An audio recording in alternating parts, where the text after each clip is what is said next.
తెలంగాణలో కాంగ్రెస్ ప్రభుత్వం కొలువుదీరి నెల రోజులైంది. ముఖ్యమంత్రిగా రేవంత్ రెడ్డి నెల రోజులు పూర్తి చేసుకున్నారు. 1 మంత్ అంటే చాలా తక్కువ టైమే. అయితే ఈ తక్కువ సమయంలోనే రేవంత్ తనదైన ముద్ర వేశారా? పరిపాలనలో ఆయన తన మార్కు చూపించగలిగారా? ఈ 30 రోజుల్లో ఆయన ఏమేం చేశారు? ఎలాంటి సాహసోపేత నిర్ణయాలు తీసుకున్నారు? పరిపాలన అయినా రాజకీయం అయినా సింగిల్ గానే సాగిపోతున్నారా? అందరితో మింగిల్ అవుతున్నారా? రేవంత్ 1 మంత్ పాలనా పరంగా ఎలాంటి మార్పులు తీసుకొచ్చింది, ఎలాంటి మార్కు చూపించిందో ఒకసారి చూద్దాం. డిసెంబర్ 7 తెలంగాణ సీఎంగా రేవంత్ రెడ్డి ప్రమాణ స్వీకారం చేసిన రోజు. సరిగ్గా జనవరి 7కి రేవంత్ 1 మంత్ పరిపాలన పూర్తి చేసుకున్నారు. అయితే ఈ నెల రోజుల్లో పరిపాలనలో ముఖ్యమంత్రిగా తనదైన ముద్ర వేసుకున్నారు రేవంత్.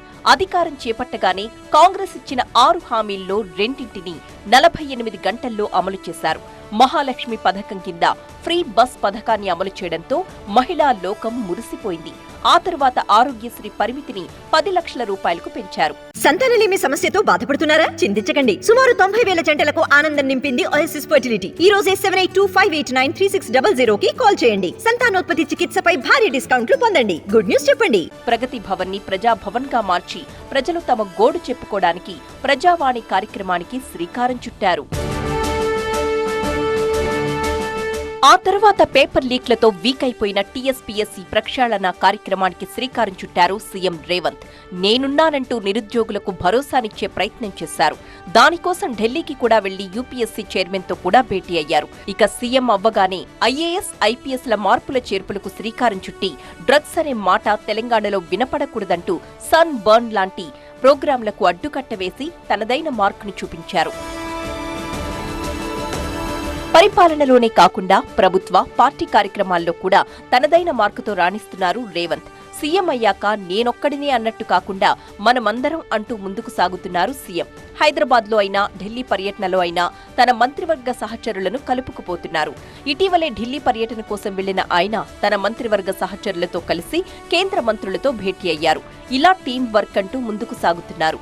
సింగిల్ గా కాకుండా అందరితో మింగిలవుతున్నారు రేవంత్. ఇక తెలంగాణలో కాంగ్రెస్ ప్రభుత్వం ఏర్పడి నెల రోజులు పూర్తయిన సందర్భంగా సీఎం రేవంత్ ట్వీట్ చేశారు.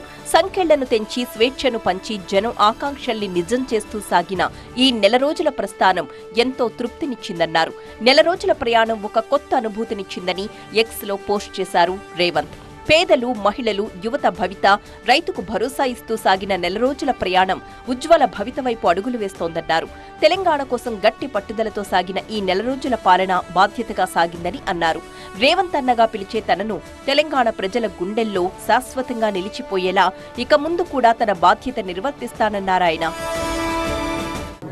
పాలన మొత్తం ప్రజలకు జవాబుదారీతనంగా ఉండేటట్టుగా తీసుకోవాల్సిన చర్యలన్నింటినీ మొదలుపెట్టారు. ఉద్యోగ వ్యవస్థకు సంబంధించి జీతాలు ఎప్పుడు వస్తాయో తెలియనటువంటి దిక్కుదోచిన పరిస్థితిలో ఉన్న ఉద్యోగస్తులందరూ కూడా మొదటి వారంలోనే జీతాలు వచ్చేట్టుగా చేశాం.